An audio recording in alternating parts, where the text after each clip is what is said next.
Howdy, everyone. So, here's the next video review that we promised. A bit of a movie that's been out for quite a while, at least since November of last year. The comedy whodunit thriller Knives Out by director Rian Johnson, starring a gigantic slew of names. Daniel Craig, Christopher Plummer, Ana de Armas, Chris Evans, Toni Collette, Jamie Lee Curtis, Don Johnson. There's Lakeith Stanfield. There's probably some other names I'm missing off the top of my head, but those are the ones.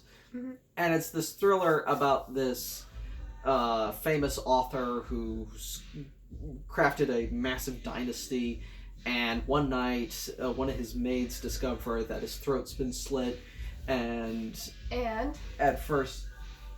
Again, spoilers. We want to disclose that all reviews are spoiler territory. Anyway, and then afterwards, like at first it just looks like a clean cut suicide. Yes, but then it's not that clean cut. Because the detective, by the name of Detective Blanc, played by Daniel Craig, going for some serious southern fried ham with this performance. Yes. Shows up at the doorstep of the residence because a mysterious envelope was left near his premises. With a clipping of the guy's suicide. And on top of that, a fat stack of cash. Yes. And so begins this delightfully cheeky little mystery thriller. This was something that Barbara wanted to see last year, but it kind of came and went around in our area, even though it's been... Well, I didn't know that it was out last year. Oh. I thought I told you that it was playing at Smitty's. I don't know. I can't remember. But, we got to see it. Yep. And I liked it. Oh, it's loads of fun. I've seen the director's other films, Johnson's other movies. He's done some movies that I'm not particularly big on that a lot of other people are. And then he did one movie that is super divisive for some bizarre reason, because I thought he did an incredible job on that. One of the recent Star Wars movies, The Last Jedi, where he earned equal amounts of praise and scorn for doing, because it was basically him kind of like giving the keys to Star Wars and letting him do whatever the hell he wanted. I hope none of this music shines through the Enjoying video. The music? I'm just over here swaying to the music, not paying attention. That's fine. Because they've got It's a Party Tonight on out in the other room. Mm-hmm. And it's okay. Well, I don't want them to copyright your thing. Yeah. It's happened before where it's like I've had videos and music playing in the background, but they haven't been copyrighted. Well, they'll put a claim. Oh, well, no claims have been hit on my videos. Alright, well, that's good. Yeah. For those of you who don't know, if you have music playing in the background... Everybody knows that because YouTube policies are extremely petty. Yes, and they're getting worse. Yeah. Anyway, back on the subject of the movie. And when this came out, it was just basically a universally loved little darling. Like, even people who wanted to see Rian Johnson's head on a spike for daring to do something different with Star Wars loved this. And watching it, like, we both had a really good time with it. It's one of those movies where it's like, it's just fun to... It makes you think. It's one of those movies where it's like, you watch it and it's like, you've seen this kind of story before, but it's kind of like the little details, the little turns it does that kind of deviates from that. Like Chris Evans' character, from frame one, he's going to be a bastard. The real thing about the movie is that it's not so much that if we know he's a bastard or not, but how much of one he is. Yes. And there's one character, I can't remember which one, like the actor's name, I can't remember, but, what's his name? Hugh? Yeah, that's the character I'm talking about. Okay. Yeah. Well, you should have known at the very beginning who did it. Yeah, as I said. The second you hear his name.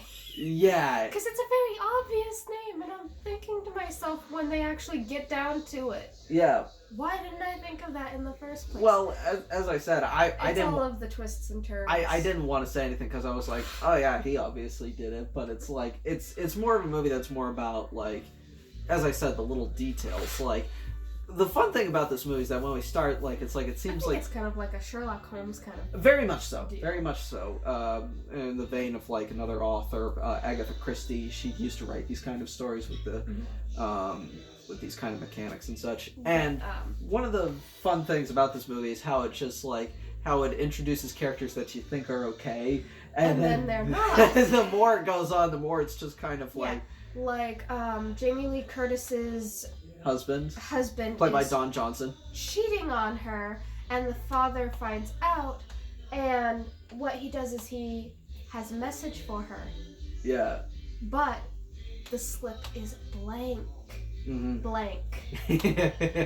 Or another thing of like Toni Collette's character is this like very liberal self-help guru who's pretty much just as greedy as the rest of them. Yes, and she's this hippie that nobody wants in the family. Yeah. And nobody really puts up with her, they just ignore her. Like they show a scene when it's like it's at the party and she's dancing around, she's trying to bring Jamie Lee Curtis up and she's just like Ugh, yeah. that kind of an attitude, that kind of a look.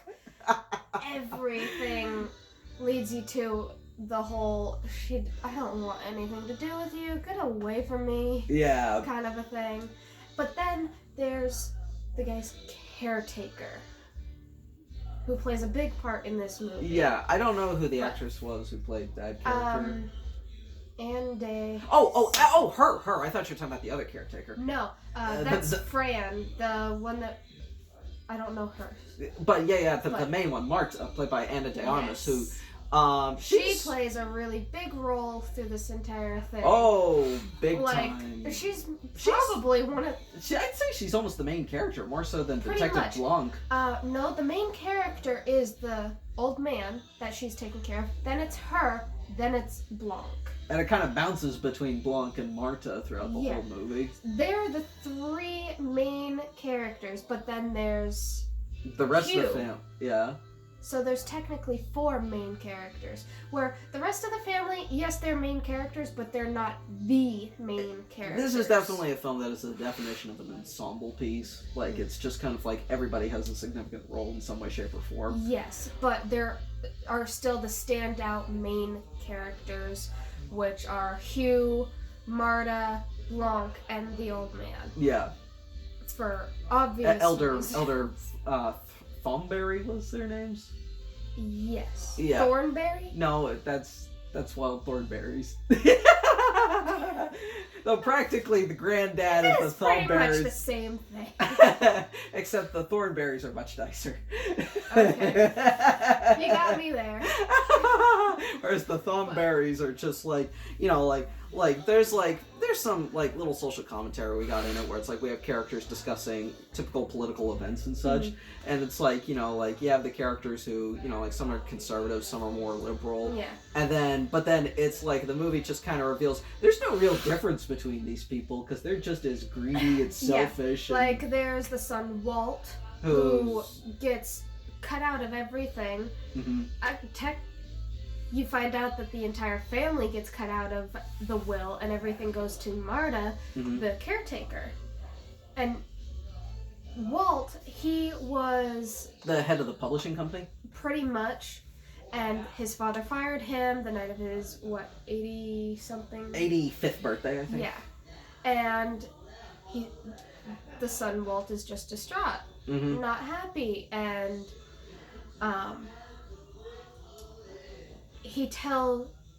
the grandfather tells Ransom, or the father tells Ransom, Hugh Ransom something. Yeah. That you are not getting a single cent of my money. None of them are, and that it's all going to Marta. Yeah. And the little Nazi boy. Yeah. Which I kind of felt like I kind of wish they got more into him because it's like Not me.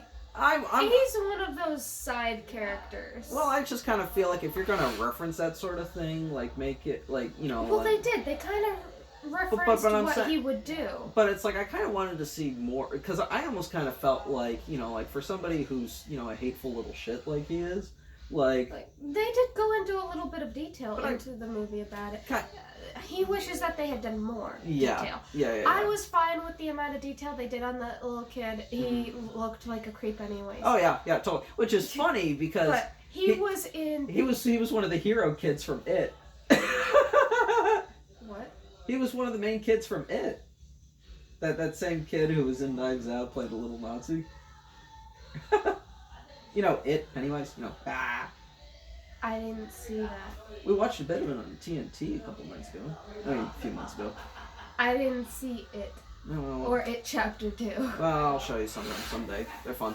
But, he typically plays, you know, like, friendly, well-intentioned characters, so this is a bit of, like, different casting Well, for him. what happens with his character in this is during the old man's birthday party, he's in the old man's study, but in that bathroom, Yeah. masturbating. To pictures of dead deer or something. They say that, but it looked like a smut magazine. And he was hearing things like "my will" and what was it? I'm warning you. Yep. Yeah. Another thing I also really liked about the movie was the score. The music in this was beautiful. Like, Yes, it all fit perfectly. Like, you know, it's like even though the movie's set in contemporary times, it has the very much feel of like a story from the 1890s. I love the old house. You love any of those kind of houses. Anytime you see a movie With that a Victorian house. she's gonna have a gigantic stream of drool coming out of her mouth, like just like.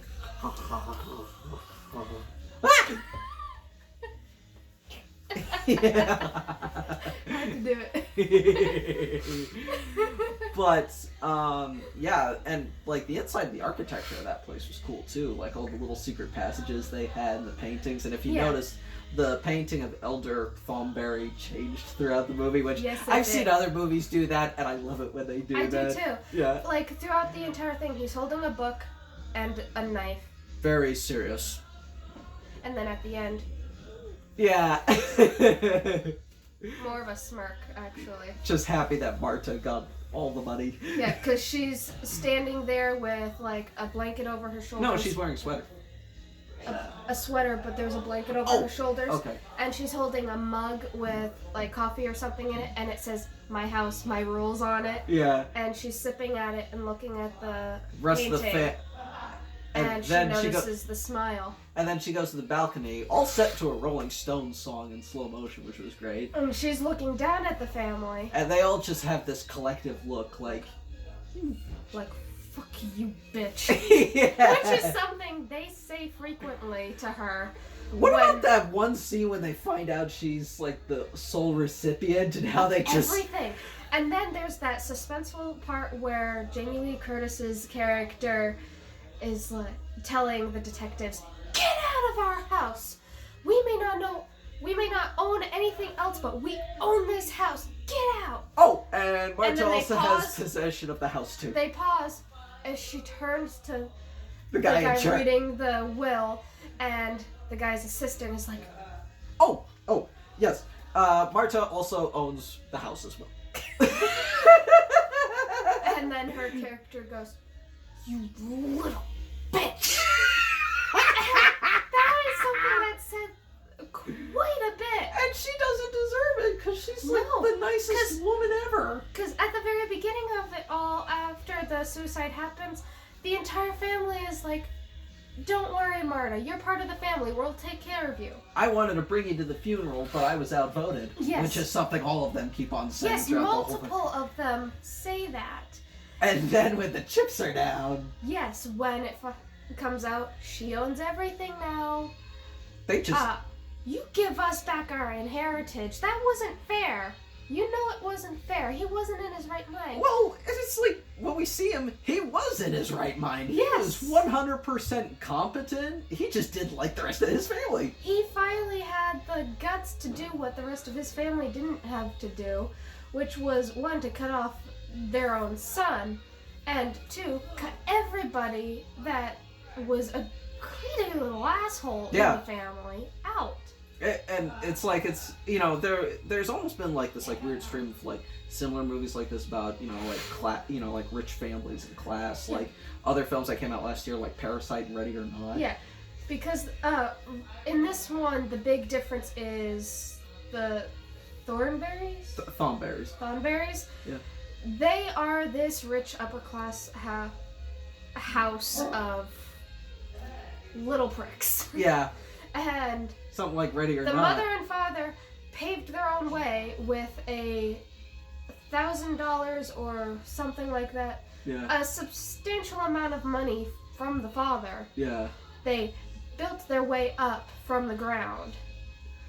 And the same was said about pretty much everybody that had a business in that family. And it's like, you're already making money. Like, yes. You're well off. It's not like you're poor or anything without this. And as far as we could tell, it's not like he fired them from their own company.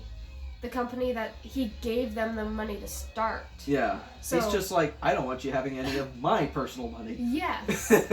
So he gives everything to Marta, and it's a true rich versus poor, rich versus struggling, like carefree, struggle, rich, poor. Oh yeah.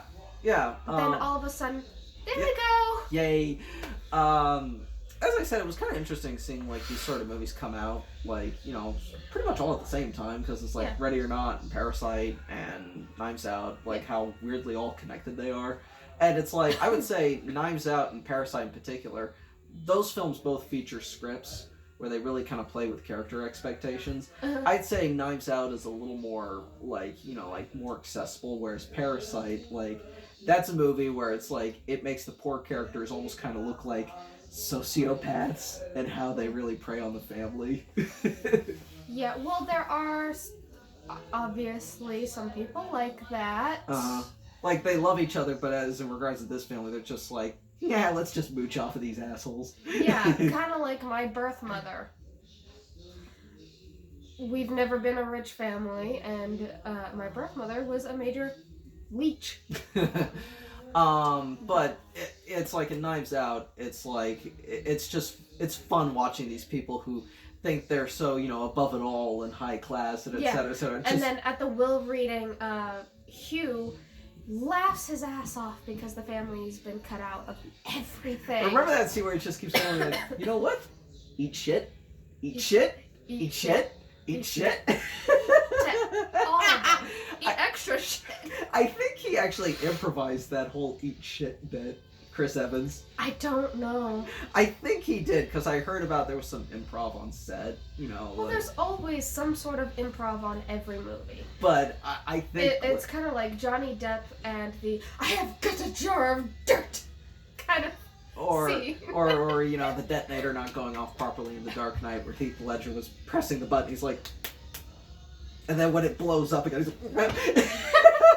And you get more genuine reactions. Yeah, that's great. And, like, all the performances in this movie are great. Yeah. Like, everybody looks like they are thoroughly sinking their teeth into the material. Especially Daniel Craig as Detective Blanc, because he plays typically stoic, like, stone cold characters. Like I have to sneeze. Then go sneeze.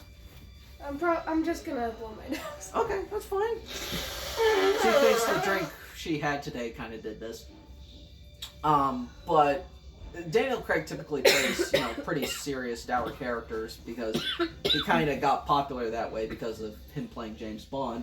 But here, this is one where it's like it's a completely different kind of role. He just kind of chews the scenery every time he shows up with his twangy southern accent. Yeah, I like that little twist. Yeah. And it's like he's a very old-fashioned detective. He's a southern fried genius who'll do whatever it takes to take care of this case. And wasn't his family kind of like in the business of being detectives? Yeah. I I think he said his father was. I think so, something like that. And Yeah. remember that one scene when Marta goes to pick up that bag of serious information, and he's just sitting in the car, and then when the cops show up, he's just listening to his little, and like, is it his phone or an iPod or something? It's his phone, and he's got headphones in, and he's jamming out to some music and singing along. And then all of a sudden, when the hospital van show up, he's like, "What the?" And he's trying to finish it, and I'm like, oh.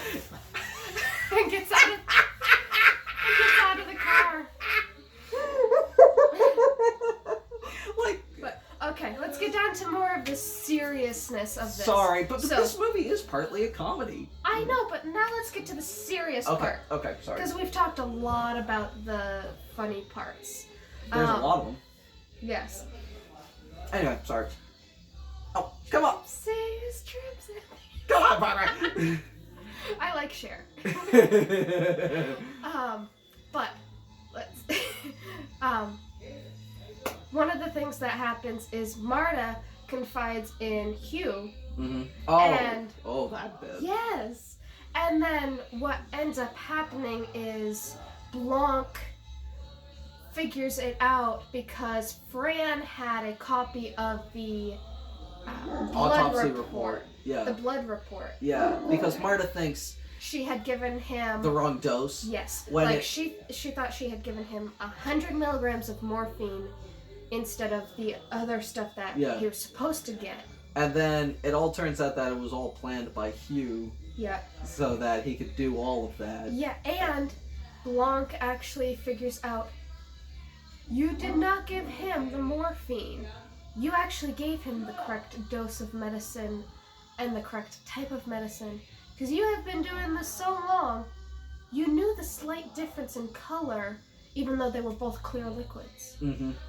It's like, and then, Because they were at the part where she was going to renounce the inheritance, because the family is just they're harassing the at hell out her of her. and at her. They're picking Oh her my feet throughout the God. whole thing. Like, They're the woman. true vultures.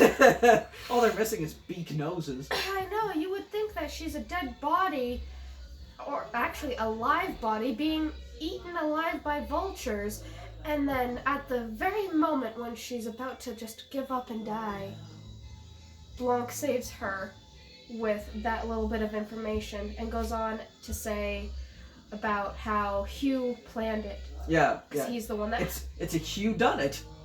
Because he's the one that put the newspaper clip and the money and a letter to hire him Mm-hmm.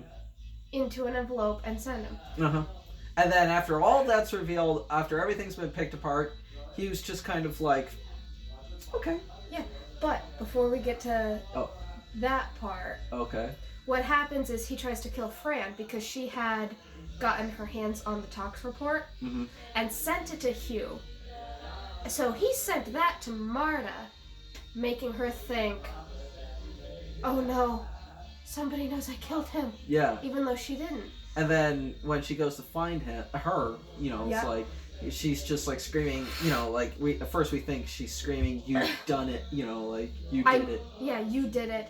But it turned out Hugh had given her morphine, a large dose that killed her. Mm-hmm. And there's a part where Marta actually has to pretend that Fran is alive. And Marta, the biggest thing about Marta is she has this condition that if she lies, She vomits. throws up. Even the thought of it. Yeah. Which, you know, like we get to see in action several times throughout the movie. And then it pays off big time at the end. At the end, where she's able to just keep quiet and hold it in after saying... Oh, she's alive. She holds it in for Yeah. quite a while. And then Hugh does his whole You know, confession. yeah, he does the whole thing, and then after the confession's done, he goes to grab one of the knives of the little display case, and it gets into a sequence in slow motion, and They're falling. and then it turns out it was just plastic. It was one of those trick knives where... Yeah, the blade just goes right into the thing, and, Yes. it's made out of plastic, and you don't think that, because when you see the display of like It the little chip... looks real. Yeah, even I thought that. And then what he says is, Oh shit. And then the dog pile. I mean, the cop's cops. dog pile. Yeah. And that little scene was just after one of the cops had showed him the phone recording him. Yeah. And then we cut to the part where she's holding the mug and looking down at the family, yada yada yada. Yeah. That's the end of that. Yeah. But Blanc went into such detail and told them, I remember a lot of the detail, that... Well, that's a sign of this movie having exceptionally sharp writing behind it. Like, from what I understand, this was a script that Johnson had wanted to do for years. Yeah. That Hugh had driven past this one statue in the driveway and turned off to the right, went back up into the house through a secret passageway, switched the medicines, literally took the needle, drew out all the medicine, put it down, got another needle, drew out all the medicine for the other one. While Fran was watching. Yes. Actually, no, she saw him putting the stuff back in there. Oh. She didn't see the actual thing. But you know what I mean. Then putting them in the opposite containers. Then Fran's seeing him put it back in her bag. And that's when Fran's on his case secretly, and she had a cousin in the evidence or something. Mm-hmm. And that's how she was able to get a copy of the blood report before Hugh put everything on fire. Mm-hmm. It's like it's just a fun little, just how everything's just like so tightly packed and written together, even though like on paper what we're describing sounds incredibly convoluted. Yeah, and very complicated, I guess. But then you actually watch it, it's just like it just simple. goes down so smoothly. Yeah. And I love that at the very end, Marta actually finds out she gave him the right doses, the right medicine, and that it truly was a suicide, because there was a point where the old man just hung the phone up when she tried to call 911 and said, if you really did give me the wrong medicine and I only have a few minutes left, 6 minutes have passed, 8 minutes have passed, here's what you do. Yeah, and then he goes over his whole thing. And then like... she ends up doing like going up the side of the building and in through the secret passage, and when she comes back down, after doing a whole bunch of other things that the old man instructed her to do, the old lady was like, Branson, is that you? Again. Yeah. Are you back again? So soon? And we find out because that is he had been there once before that night while the little lady was in the same spot. And the man that commits suicide is her son. Yeah, this is definitely like a great little crowd-pleasing thriller, because it's like I could just kind of imagine watching this at, like, the future parties like I want to try and bring back, and I could just imagine the kind of like I really like the part where Blanc figures out that if he had just let her call 911 like she was doing, he would have been fine, he would have been alive, because when she confided in Hugh, he realized, oh shit, she did not give him the morphine like I had planned. So now I have to do all of this and that to destroy evidence and make her think that she still did it and get her to give me my inheritance. And Blanc just blows that right out. Yeah, it really is a fun movie to watch. Oh yeah, very serious in some spots and very funny in others. Which a funny yet serious part is that letter I talked to you guys about that the dad had wrote to his daughter. Yeah. That Jamie Lee Curtis plays. Yeah.